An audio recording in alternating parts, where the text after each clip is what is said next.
Bismillahirrahmanirrahim. Assalamualaikum warahmatullahi wabarakatuh. Perkenalkan, saya Monika Wulandari dengan NIM 20301111086. Baiklah, di sini saya akan mempresentasikan mengenai konsep anak berkebutuhan khusus. Yang pertama yaitu pengertian anak berkebutuhan khusus. Secara kodrat, semua manusia mempunyai berbagai macam kebutuhan, tak terkecuali anak berkebutuhan khusus. Salah satunya adalah kebutuhan pendidikan. Diharapkan, lewat pendidikan yang mereka dapatkan mampu memperluas cakrawala pandangan hidupnya, sehingga mampu berpikir secara kreatif, inovatif, dan produktif. Istilah berkebutuhan khusus secara eksplisit ditujukan kepada anak yang dianggap mempunyai kelainan atau penyimpangan dari kondisi rata-rata anak normal umumnya dalam hal fisik, mental, maupun karakteristik perilaku sosialnya. Secara umum, dapat disimpulkan bahwa anak berkebutuhan khusus adalah anak dengan karakteristik khusus yang berbeda dengan anak pada umumnya, tanpa selalu menunjukkan pada ketidakmampuan mental, emosi, atau fisik. Istilah lain bagi anak berkebutuhan khusus adalah anak luar biasa dan anak cacat. Anak dengan kebutuhan khusus dapat diartikan secara simpel sebagai anak yang lambat atau mengalami gangguan yang sangat sukar untuk berhasil di sekolah sebagaimana anak-anak pada umumnya. Anak berkebutuhan khusus adalah anak yang secara pendidikan memerlukan layanan yang spesifik yang berbeda dengan anak-anak pada umumnya. Selanjutnya yaitu klasifikasi anak berkebutuhan khusus. Yang pertama, kelainan fisik. Kelainan fisik adalah kelainan yang terjadi pada satu atau lebih organ tubuh tertentu.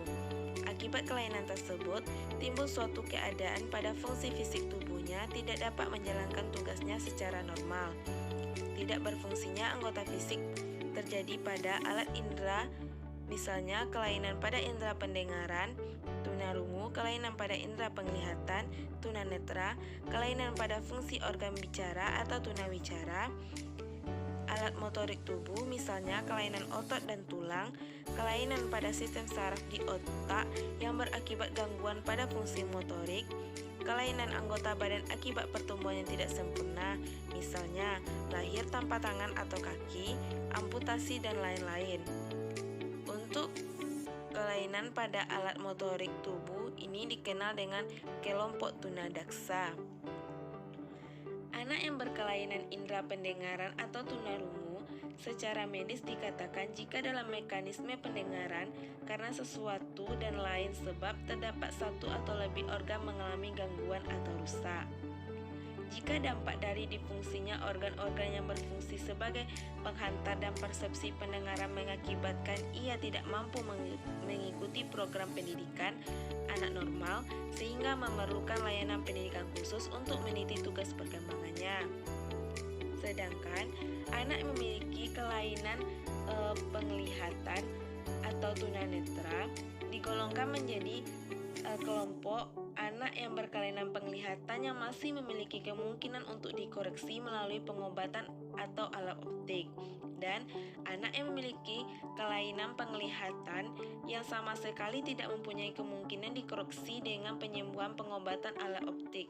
Akibatnya, berkelainan penglihatan yang demikian berat sehingga kebutuhan layanan pendidikan hanya dapat dididikkan melalui saluran lain selain mata.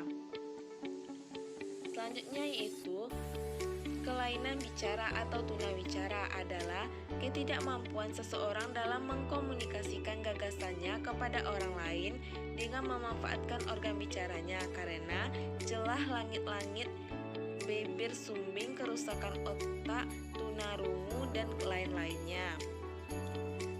Berdasarkan jenisnya, kelainan alat motorik tubuh dibedakan menjadi anak berkelainan fungsi anggota tubuh ortopedi atau tunadaksa ortopedi dan anak berkelainan fungsi anggota tubuh saraf atau tunadaksa neurologis.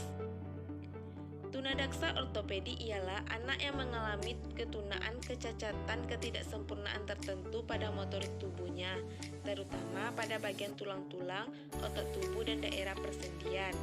Sedangkan tunadaksa neurologis ialah anak yang mengalami kelainan pada fungsi anggota tubuh, kelainan motorik tangan atau kaki yang disebabkan oleh gangguan pada susunan saraf.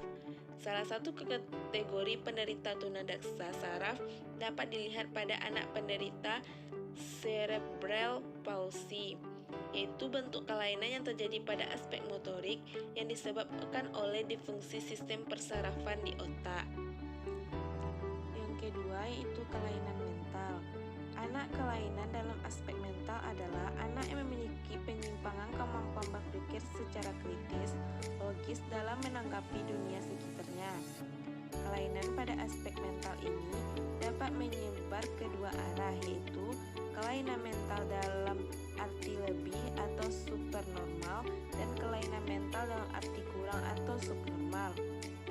Kelainan mental dalam arti lebih atau anak unggul menurut tingkatannya dikelompokkan menjadi anak mampu belajar dengan cepat atau rapid learner, anak berbakat atau gifted, dan anak jenius atau extremely gifted. Anak yang berkelainan mental dalam arti kurang atau tunagrahita yaitu anak yang diidentifikasi memiliki tingkat kecerdasan yang sedemikian rendahnya di bawah normal, sehingga untuk meneliti tugas perkembangannya memerlukan bantuan atau layanan secara khusus, terutama di dalam kebutuhan program pendidikan dan bimbingannya. Yang ketiga yaitu kelainan perilaku sosial. Kelainan perilaku sosial atau tunalaras sosial adalah mereka yang mengalami kesulitan untuk menyesuaikan diri terhadap lingkungan, tata tertib, norma sosial, dan lain-lain. Klasifikasi anak yang termasuk dalam kategori mengalami kelainan perilaku sosial diantaranya adalah anak psikotik dan neurotik, anak dengan gangguan emosi, dan anak nakal atau delusion. Berdasarkan sumber terjadinya tindak kelainan perilaku sosial, secara penggolongan dibedakan menjadi dua. Yang pertama, tunalaras emosi, yaitu penyimpangan perilaku sosial yang ekstrim sebagai bentuk gangguan emosi. Yang kedua, tunalaras sosial, yaitu penyimpangan perilaku sosial sebagai bentuk kelainan dalam penyesuaian sosial karena bersifat fungsional. Selanjutnya yaitu faktor penyebab anak berkebutuhan khusus. Yang pertama yaitu prenatal. Kelainan yang terjadi sebelum anak lahir, yaitu masa di mana anak masih berada dalam kandungan, diketahui telah mengalami kelainan atau ketunaan. Kelainan yang terjadi pada masa prenatal berdasarkan periodisasinya dapat terjadi pada periode embrio, periode janin muda, dan periode janin aktini. Yang kedua yaitu neonatal.